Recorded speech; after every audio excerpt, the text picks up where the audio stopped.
নমস্কার বন্ধুরা, আমাদের চ্যানেলে স্বাগত। আপনারা কেমন আছেন? আশা করছি ভালোই আছেন। যে যেখানে থাকো ভালো থাকো, সুস্থ থাকো। আমরা সবাই ভালো আছি। তবে আজকে আমি বাজার থেকে মোচা এনেছি।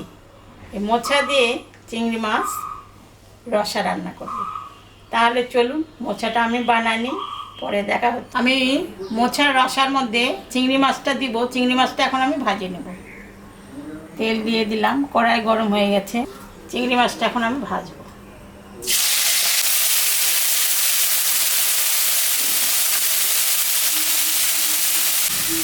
মোচাটা আমি বানিয়ে সিদ্ধ করে নিয়েছি।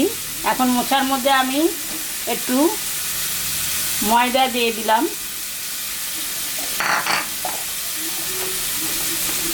একটু চালের বেসন আর চালের গুঁড়া মেশানো, ওটা আমি অল্প করে দিয়ে দিলাম। হলুদটা দিয়ে দিলাম। এখন আর লবণটা দিব না, কারণ সিদ্ধ করার সময় লবণ একটু দিয়েছি, এটা মাথায় নিচ্ছি। মাছটা ভাজা হয়ে গেছে, এখন আমি তুলে নিলাম। তেল দিয়ে দিলাম।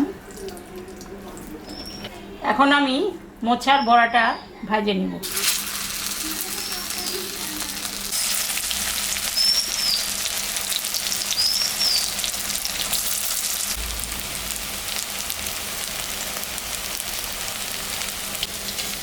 বড়াটা ভাজা হয়ে গেছে, আমি এখন তুলে নিলাম।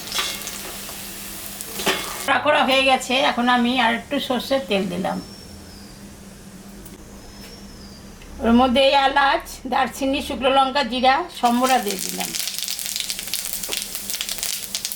কয়েকটা তেজপাতা দিয়ে দিলাম। আলুটা আমি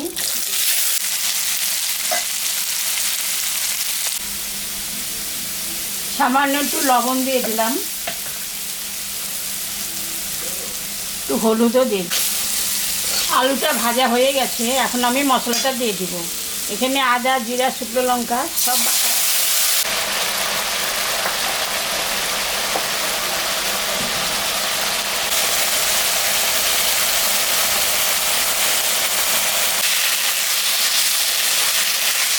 মশলাটা ভাজা হয়ে গেছে, এখন আমি জলটা আমি দিয়ে দেব। ঢাকাটা আমি দিয়ে দিলাম, 10 মিনিট ফুটুক, তারপরে বড়া। 10 মিনিট হয়ে গেছে, ঢাকাটা আমি তুলে দিই। বড়াটা দিয়ে দিলাম।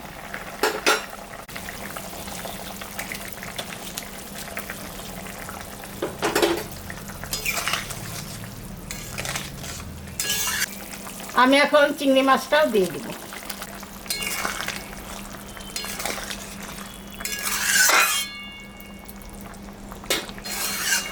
হয়ে গেছে, আমি এখন নামিয়ে দিচ্ছি।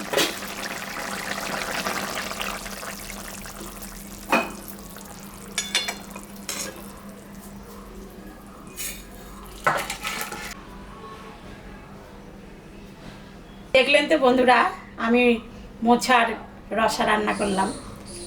এরকম রান্না করে বাড়িতে খাবেন। খেয়ে কেমন লাগলো আমাকে কমেন্টে জানাবেন। আমাদের চ্যানেলটাকে সবাই একটু সাবস্ক্রাইব করবেন। ভিডিওটাকে দেখবেন, শুরু থেকে শেষ অবধি দেখবেন। ভালো লাগলে লাইক করবেন, শেয়ার করবেন। Tata, bye bye.